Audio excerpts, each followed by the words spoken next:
नमस्कार, India voice देख रहे हैं आप। मैं हूं आपके साथ रिया डंगवाल।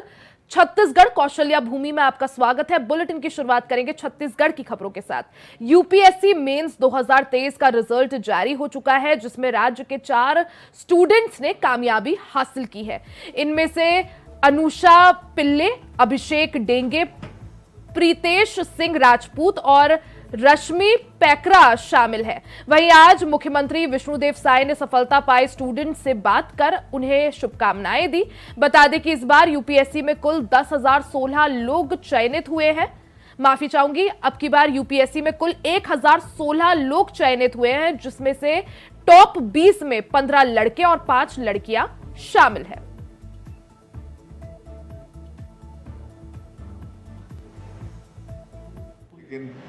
नमस्ते सर। हाँ, नमस्ते रश्मि जी, नमस्ते। और रामनवमी की बधाई और आपको बहुत बहुत बधाई, शुभकामनाएं। आपने यूपीएससी में सफलता प्राप्त करके छत्तीसगढ़ का भी नाम रोशन किया है। अपने माता पिता का तो किए ही हैं, लेकिन छत्तीसगढ़ का भी नाम रोशन किए हैं। बहुत बहुत बधाई, शुभकामनाएं।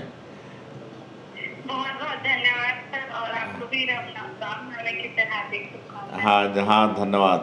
कहाँ घर है आपका? घर कहाँ है? सर, बलरामपुर जिला में शंकरगढ़ में घर है सर। अच्छा, शंकरगढ़ में घर है। हाँ हाँ जी सर। हाँ सर, आपके जिला जशपुर में बगीचा में पोस्टेड हूँ सर मैं अभी। अच्छा, क्या ये महिला बाल विकास विभाग में है? जी सर, परियोजना अधिकारी। अच्छा, चलिए चलिए चलिए, बहुत बढ़िया बहुत बढ़िया। वहीं छत्तीसगढ़ के पूर्व मुख्यमंत्री भूपेश बघेल ने सुरक्षा बलों के द्वारा 29 नक्सलियों के मारे जाने की घटना को फर्जी बताया था, लेकिन अब बघेल ने उसी बयान से अपना पल्ला झाड़ दिया है। इसके साथ ही उन्होंने इसे सुरक्षा बल की बिगड़ी बड़ी कामयाबी करार देते हुए जवानों को बधाई दी। पूर्व मुख्यमंत्री भूपेश बघेल ने सफाई देते हुए कहा कि पहले हुई नक्सल घटना को मेरे बयान से जोड़ा गया है। बीजेपी वाले ऐसा कर रहे हैं, जो कि बेहद दुर्भाग्यपूर्ण है। वहीं भूपेश बघेल की सफाई वाले बयान पर डिप्टी सीएम ने पलटवार किया है। उन्होंने कहा कि इनके कार्यकाल में लोगों की हत्याएं होती रही, जिसकी कोई सुध नहीं ली गई। वहीं उन्होंने तंज कसते हुए कहा कि भूपेश बघेल झीरम घाटी का सबूत जेब में होने की बात करते थे, आज तक वो जेब में ही है। बड़ी सफलता मिली है हमारे नौजवानों को। मैं उन्हें बधाई देता हूँ। 29 नक्सली मारे गए, जो बड़ी घटना है। अभी तक तो होता ही था कि हमारे जवान प्राप्त होते रहे, लेकिन हमारे शासन काल में हुआ ये है कि नक्सलियों की मांग में घुस कर उसे कितनी लड़ाई होती रही है। हमारे जवान भी शहीद हुए, तो उससे अधिक कहीं नक्सलियों को नुकसान हुआ है। और ये लगातार 5 साल में हम नक्सलियों को बहुत पीछे धकेल रहे थे, हमारी नीति में बताई। वहीं कांग्रेस की राष्ट्रीय प्रवक्ता सुप्रिया श्रीनेत ने कांकेर में सुरक्षा बलों और नक्सलियों के बीच हुई मुठभेड़ में नक्सलियों को शहीद बताते हुए विवादित बयान दिया था। साथ ही जांच की भी मांग की थी। इस पर अब बीजेपी ने कांग्रेस पर पलटवार करते हुए एक्स पर पोस्ट कर लिखा कि जिन नक्सलियों ने छत्तीसगढ़ की धरती को निर्दोष छत्तीसगढ़ियों के खून से लाल किया है, ऐसे बर्बर नक्सलियों को शहीद बताकर छत्तीसगढ़ की जनता, पुलिस बल और लोकतंत्र का मजाक बनाने वाली कांग्रेस की राष्ट्रीय प्रवक्ता सुप्रिया श्रीनेत्र, आपका आगमन इस पावन धरती को स्वीकार्य नहीं है। इसके साथ ही छत्तीसगढ़ में सियासी पारा भी हाई हो गया है।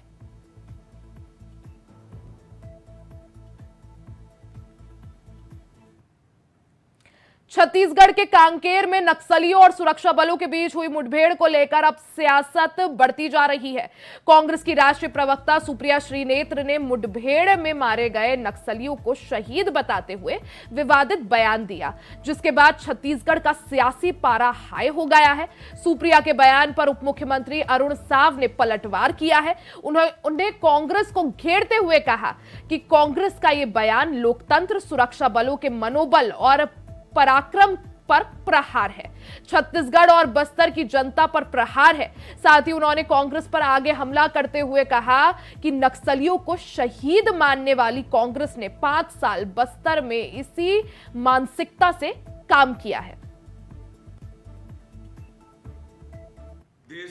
कांग्रेस पार्टी के प्रवक्ता द्वारा नक्सलियों को शहीद कहा जाना ये अत्यंत दुर्भाग्यजनक है, निंदनीय है। ये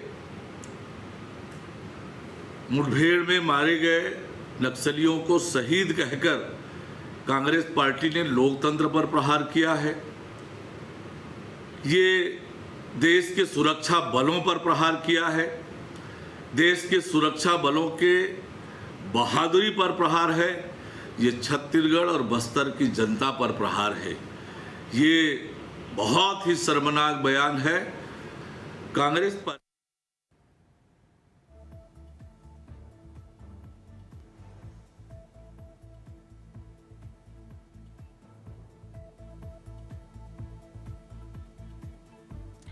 तो छत्तीसगढ़ से आपको खबर बता रहे हैं, जहां छत्तीसगढ़ के कांकेर में सुरक्षा बलों और नक्सलियों के बीच हुई मुठभेड़ को लेकर अब इस मामले को लेकर सियासी पारा छत्तीसगढ़ का हाई हो गया है। कांग्रेस की राष्ट्रीय प्रवक्ता सुप्रिया श्रीनेत्र ने इस मुठभेड़ पर सवाल उठाए हैं, साथ ही नक्सलियों को उन्होंने शहीद बुलाया है। मैं कोई राजनीति नहीं करना चाहती हूँ। मुझे लगता है इसकी बिल्कुल गहन जांच होनी चाहिए और उन सब लोग जो शहीद हुए, हमारे सुरक्षाकर्मी भी कुछ घायल हुए, उन सबको हमारी संवेदनाएं हैं और इसमें कोई राजनीति का सवाल ही नहीं है। कांग्रेस पार्टी के प्रवक्ता द्वारा नक्सलियों को शहीद कहा जाना ये अत्यंत दुर्भाग्यजनक है, निंदनीय है। ये मुठभेड़ में मारे गए नक्सलियों को शहीद कहकर कांग्रेस पार्टी ने लोकतंत्र पर प्रहार किया है। ये देश के सुरक्षा बलों पर प्रहार किया है, देश के सुरक्षा बलों के बहादुरी पर प्रहार है। ये छत्तीसगढ़ और बस्तर की जनता पर प्रहार है। ये बहुत ही शर्मनाक बयान है।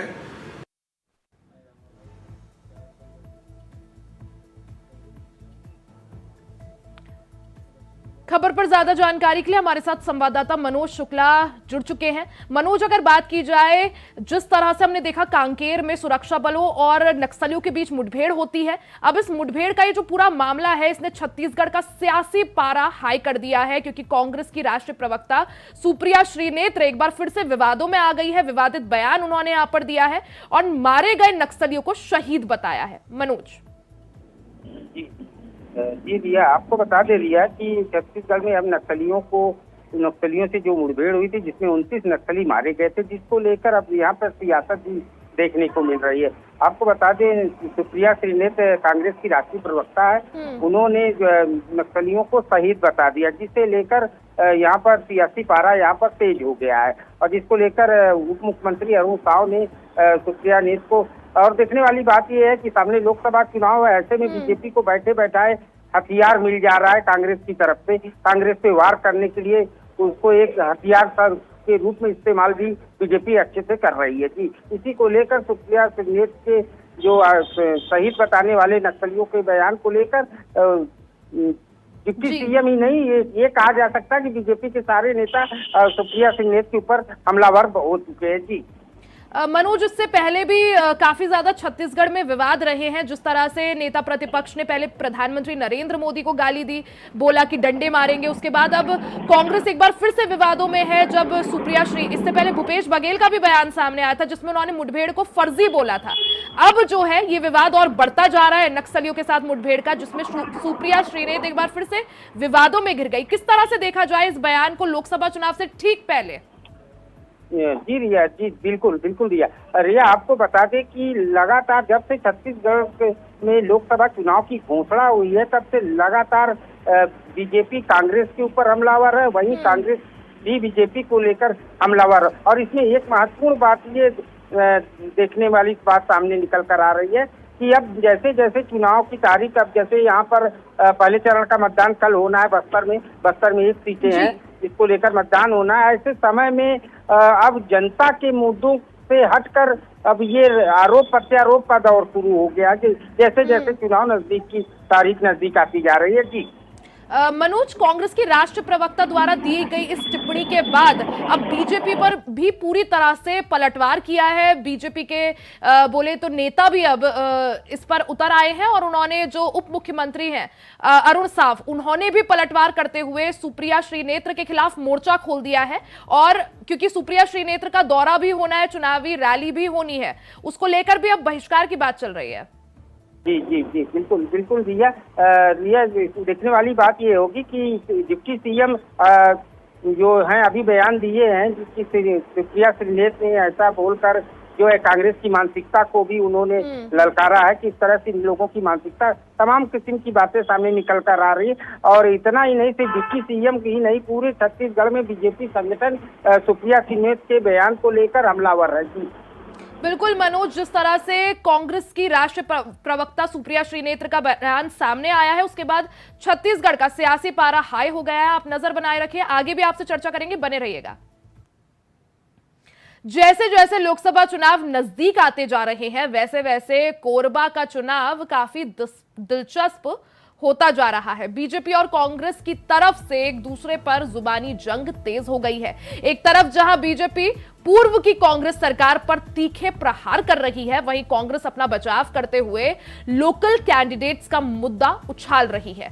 कोरबा लोकसभा चुनाव में मेन मुकाबला बीजेपी और कांग्रेस के बीच ही है। दोनों ही पार्टियां अपने अपने दिग्गजों के साथ पूरा जोर लगा रखी है। कांग्रेस की ओर से जहां कोरबा लोकसभा प्रत्याशी ज्योत्सना महंत के पति पूर्व विधानसभा अध्यक्ष चरणदास महंत और भूपेश बघेल सहित दिग्गज नेताओं को लेकर वोटरों को लुभाने का प्रयास कर रहे हैं, वहीं बीजेपी की सरोज पांडे ने भी पूरी ताकत झोंक दी है। बीजेपी की रणनीति यह है कि कांग्रेस के गढ़ में अपनी पकड़ मजबूत करें और वो इसमें कामयाब भी होती नजर आ रही है।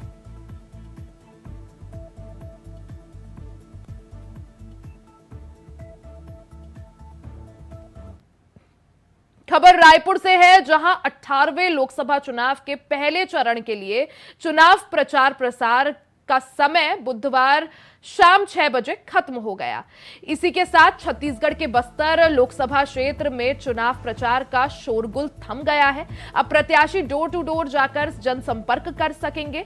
इस दौरान आचार संहिता का उल्लंघन करने वालों पर कार्रवाई होगी। लोकसभा चुनाव के पहले चरण में छत्तीसगढ़ की एकमात्र बस्तर लोकसभा सीट पर 19 अप्रैल को मतदान होगा। इस दौरान 14 लाख से ज्यादा मतदाता अपने मत का प्रयोग करेंगे, जिसके मद्देनजर 1961 मतदान केंद्र बनाए गए हैं। इनमें 96 मतदान केंद्र संवेदनशील इलाकों में है। पहले चरण के मतदान के लिए बस्तर लोकसभा क्षेत्र में मतदान दलों को हेलीकॉप्टर से मतदान केंद्रों के लिए रवाना किया गया।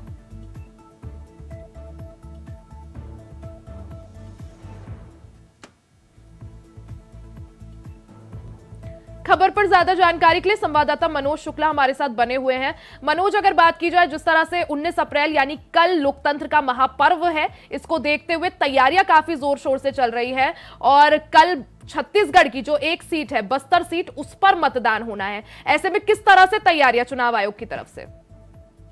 जी जी जी रिया, बिल्कुल रिया, आपको बता दें कल बस्तर में पहले चरण का मतदान होना है और ऐसे में चुनाव आयोग की तरफ से पूरी मुकम्मल व्यवस्था वहां पर कर दी गई है और चुनाव और सबसे अपील भी की जा रही है कि चुनाव जो है शांतिपूर्ण तरीके से संपन्न हो सके। इसके लिए वहाँ के निर्वाचन पदाधिकारी रीना बाबा साहब कंगाले ने प्रेस वार्ता कर मीडिया को जानकारी दी थी कि वहाँ पर जो है 60,000 से ज्यादा सैनिक लगभग तैनात है वहाँ पर और 300 कंपनियां वहाँ पर सुरक्षा व्यवस्था को देखते हुए तैनात है। और आपको महत्वपूर्ण बात बता दें कि बस्तर का पूरा बेल्ट 96 ऐसे मतदान केंद्र हैं जो अति संवेदनशील की श्रेणी में आते हैं, जिसको लेकर भारी सुरक्षा व्यवस्था मुकम्मल वहाँ एक हफ्ते पहले से देखने को मिली है। जी बिल्कुल, क्योंकि मनोज खासकर छत्तीसगढ़ के जो है कई सारे इलाके जो है नक्सली बहुल्य इलाके हैं। ऐसे में चुनाव जो है शांतिपूर्ण ढंग से हो, अच्छे से हो, ऐसे में इसको लेकर किस तरह से व्यवस्थाएं? जी रिया, आपको बता दें कि चुनाव आयोग की तरफ से यह मीडिया को रूबरू कराया गया है कि 3000 से ज्यादा जवानों की तैनाती बस्तर में एक हफ्ते पहले से ही कर दी गई है। और आपको बता दें कि 96 मतदान केंद्र ऐसे हैं जो अति संवेदनशील श्रेणी में आते हैं, जिसको लेकर भारी सुरक्षा व्यवस्था तैनात किया गया है। और निश्चित रूप से चुनाव आयोग भी ये कहा जा सकता है कि एकदम श्योर है कि वहां पर चुनाव निष्पक्ष और शांतिपूर्ण तरीके से संपन्न हो सकेगा। जी मनोज, छत्तीसगढ़ के कुछ इलाकों से ऐसी भी खबरें आई थी कि जो पोलिंग बूथ है उसके बाहर जो नक्सली हैं उन्होंने कुछ पर्चे लगा रखे हैं और लोगों से चुनाव बहिष्कार करने को कहा है। ऐसे में चुनाव आयोग की तरफ से अब कैसी तैयारियां, लोगों को किस तरह से जागरूक किया जा रहा है ताकि ज्यादा से ज्यादा लोग आए और मतदान करें? जी जी बिल्कुल रिया, आपको बता दें कि जब से छत्तीसगढ़ में बीजेपी की सरकार बनी है, लगातार नक्सलियों के माद में घुसकर हमारे जवान जो है मोर्चा संभाले हुए हैं और नक्सलियों को मार गिराने का काम लगातार जारी है। अब तक आपको बता दें 3 महीने के अंदर के आंकड़े जो लगभग है 71 से ज्यादा जो है नक्सली मारे जा चुके हैं, जिसको लेकर नक्सलियों में बौखलाहट देखने को मिल रही है। ऐसे में नक्सलियों द्वारा पर्चा लगाकर मतदान का बहिष्कार करने की बात सामने निकल कर आ रही, जिसे लेकर हमारे जवान भी तैनाती से मुकाबला करने के लिए तैयार है और चुनाव आयोग भी अब जो है एकदम निश्चिंत होकर मतदान कराने की बात करता है। जी मनोज, जिस तरह से चुनाव की बात करें तो पहले चरण के लिए जब चुनाव होना है तो प्रचार प्रसार थम चुका है। अब जो प्रत्याशी है, अगर बस्तर सीट की बात करें तो अब क्या डोर टू डोर जाकर प्रत्याशी ने प्रचार करना शुरू कर दिया है, जनता से मिलना शुरू कर दिया, लोगों से मिलना? जी जी जी जी भैया बिल्कुल। रिया, आपको बता दें कि कल शाम 6 बजे ही प्रचार प्रसार थम गया था। अब सिर्फ प्रत्याशी, और आपको बता दें कि बस्तर में सीधी लड़ाई बीजेपी और कांग्रेस, बीजेपी से वहाँ के लोकसभा उम्मीदवार है महेश कश्यप और कांग्रेस के प्रत्याशी है कवासी लखमा, दोनों के बीच में सीधे आमने सामने की टक्कर देखने को मिलेगी। जी जी ठीक है मनोज, आप बने रहिएगा, आगे भी आपसे चर्चा करेंगे। खबर कोरबा से है, जहां प्रदेश के कोरबा जिले में बीजेपी का गढ़ मजबूत होता जा रहा है। लोकसभा चुनाव को लेकर बीजेपी लगातार जनप्रतिनिधियों को अपने पाले में लेते जा रही है। इस कड़ी में पाली तानाखार क्षेत्र में कई पंच सरपंचों के साथ साथ सैकड़ों लोगों ने बीजेपी की सदस्यता ली। बीजेपी प्रत्याशी सरोज पांडे ने सभी को पार्टी ज्वाइन करवाई। खबर पर ज्यादा जानकारी के लिए हमारे साथ मनोज शुक्ला लाइव बने हुए हैं। मनोज, जिस तरह से देखने को मिलता है कि चुनाव से ठीक पहले नेताओं के दल बदल का सिलसिला जो है लगातार जारी है, इसी कड़ी में बीजेपी कई सारे लोग जो है ज्वाइन कर रहे हैं और बीजेपी का कुनबा जो है बढ़ते जा रहा है, क्या जानकारी इसको लेकर? जी रिया, आपको बता दे दिया कि जब से लोकसभा चुनाव की घोषणा हुई है तब से लगातार कांग्रेसियों द्वारा पार्टी छोड़कर बीजेपी का दामन थामने का सिलसिला सा तो पूरे छत्तीसगढ़ में देखने को मिल रहा है। ऐसा ही नहीं कि सिर्फ कोरबा में कल जो है भारी संख्या में कांग्रेसी जो है सरपंच थे, पंच थे, उन्होंने सरोज पांडे वहाँ की लोकसभा प्रत्याशी हैं बीजेपी से, उनके नेतृत्व में सब लोगों ने बीजेपी ज्वाइन किया। सिर्फ कोरबा की बात न करके और पूरे छत्तीसगढ़ में भी देखने को मिल रहा है कि कांग्रेस का दामन छोड़कर लोग बीजेपी में भागते नजर आ रहे हैं। भगदड़ सी मची हुई है कांग्रेस पार्टी में। ऐसा माना जा रहा है कि निश्चित रूप से बीजेपी का कुनबा बढ़ता हुआ देखने को मिल रहा है और इसका बीजेपी को कहीं न कहीं लोकसभा चुनाव में भी फायदा देखने को मिल सकता है। जी मनोज, जिस तरह से कोरबा सीट की बात करें तो बीजेपी और कांग्रेस के बीच मुख्य मुकाबला है। ऐसे में कई सारे कांग्रेस के जो कार्यकर्ता हैं और सरपंच लोगों की बात करें, उन्होंने कांग्रेस छोड़ बीजेपी का दामन थाम लिया है। कितना नफा नुकसान यहाँ पर कांग्रेस के लिए और बीजेपी को इससे कितना फायदा?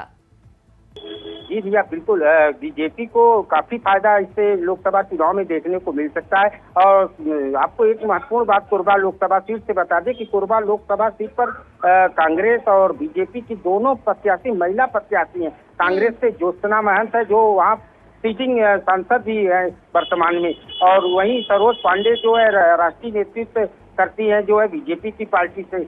और दोनों पार्टी मतलब ये कहा जा सकता है कि दोनों के बीच कांटे की टक्कर देखने को मिलेगी। और जब से ये कांग्रेस का दामन छोड़कर लोग बीजेपी का दामन थाम रहे हैं, इससे कहीं न कहीं बीजेपी को लोकसभा चुनाव में निश्चित रूप से फायदा मिलना देखने को मिलेगा। जी मनोज, अगर कोरबा के सियासी मुकाबले या सियासी रण की बात की जाए तो किस तरह से कौन सी पार्टी कितना आगे अपने प्रचार प्रसार में दिख रही है? जी जी, आपको बता दें कि कोरबा में दोनों प्रत्याशी कांग्रेस के ज्योत्सना महंत द्वारा और और एक महत्वपूर्ण बात आपको बता दें कि ज्योत्सना महंत के पति पूर्व केंद्रीय मंत्री कांग्रेस सरकार में रह चुके हैं और विधानसभा अध्यक्ष भी थी। वर्तमान में जो है नेता प्रतिपक्ष छत्तीसगढ़ चरणदास महंत जी हैं, जो लगातार ये कहा जा सकता है कि पुराने ये लोग खिलाड़ी हैं राजनीति के। तो ऐसे में कहीं न कहीं दोनों पार्टियों में टक्कर देखने को मिलेगी। जी बिल्कुल मनोज, तो लोकसभा चुनाव को देखते हुए अंतिम काउंटडाउन शुरू हो गया है। ऐसे में हलचल काफी ज्यादा तेज है। जो प्रत्याशी है जोर शोर से चुनाव प्रचार प्रसार कर रहे हैं। वहीं पहले चरण के लिए कल मतदान होना है। अब देखना ही होगा जनता अपना आशीर्वाद किसको देती है। बहुत बहुत शुक्रिया आपका तमाम जानकारी के लिए। वहीं कबीरधाम जिले से मॉब लिंचिंग का मामला सामने आया है। मॉब लिंचिंग में धर्म सिंह धुर्वे नाम के एक शख्स की मौत हो गई, जहां मामले में पुलिस ने कार्रवाई करते हुए एक महिला सहित 10 आरोपियों को गिरफ्तार किया है। बताया जा रहा है कि मृतक मवेशियों को खोजने आया था। इस दौरान कई युवकों ने उसे पकड़ लिया और रस्सी से बांधकर उसकी पिटाई की। इतना ही नहीं, आरोपी उसे रात भर पीटते रहे। इस केस में पीड़ित पक्ष ने यह आरोप लगाया है कि आरोपी पीड़ित युवक को छोड़ने के एवज में 50,000 रुपए की फिरौती मांग रहे थे, लेकिन फिरौती की रकम नहीं देने के कारण उसकी हत्या कर दी गई। जबकि आरोपी पक्ष की तरफ से यह कहा जा रहा है कि युवक ने गांव की एक महिला से छेड़छाड़ की थी, जिसकी वजह से उसके साथ पिटाई की गई। पुलिस पूछताछ में आरोपियों ने अपना जुर्म कबूल कर लिया है। कुदूर थाना क्षेत्र के दमगढ़ गांव में एक युवक की जो है डंडे लाठी पत्थर से मार के हत्या करने की बात सामने आई है। युवक की पहचान जो है वो धर्म सिंह धुर्वे, पिता बारेलाल धुर्वे, उम्र 35 साल, निवासी राली, थाना तरेगांव जंगल के रूप में हुई है। पूछताछ से प्रथम दृष्टया ये बात आई है कि वो संदिग्ध तरीके से कल रात में 8 बजे दमगढ़ गांव में ये पहुंचा था और वहाँ पे किसी महिला के साथ छेड़छाड़ और उसका हार सोने का छीनने की उसने कोशिश की थी। महिला द्वारा प्रथम दृष्टया शायद इसके ऊपर पत्थर से वार किया गया, चिल्लाया गया। बाद में ग्रामीणों ने इसको पकड़ा और पकड़ने के बाद शायद मारपीटाई इसके साथ की गई है और खून अत्यधिक बहने के कारण जो है मृत्यु अभी प्रतीत होती है। पोस्टमार्टम रिपोर्ट कराई जा रही है। धारा 174 CRPC में इंक्वेस्ट किया जा रहा है। खबर कोरबा से है, जहां कोतवाली पुलिस ने एक युवक को अवैध रूप से देसी कट्टा रखने के आरोप में गिरफ्तार कर लिया। आरोपी कट्टा बेचने के लिए ग्राहक की तलाश में था। सूचना मिलते ही पुलिस हरकत में आई और आरोपी को गिरफ्तार कर लिया। पूछताछ के दौरान आरोपी ने बताया कि बाहर से कट्टा लेकर वो आया था और उसे बेचने की फिराक में था, लेकिन आखिरी वक्त पर पुलिस मौके पर पहुंच गई और उसे पकड़ लिया। आरोपी के पास से पुलिस ने कट्टे को जब्त कर लिया है। मामले में उसके खिलाफ आर्म्स एक्ट की कार्रवाई की जा रही है।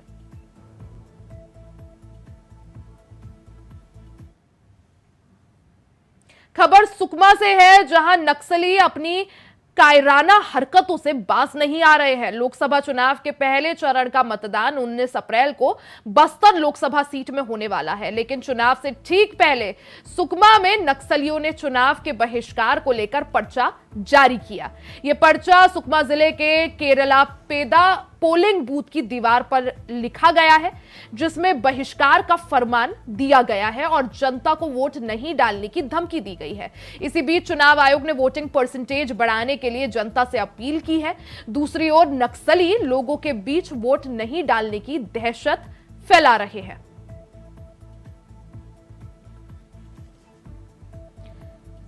तो सुकमा से एक खबर है, जहां कुछ नक्सलियों ने पर्चा जारी करते हुए पोलिंग बूथ पर एक फरमान जारी कर दिया और लोगों से चुनाव के बहिष्कार की बात कही।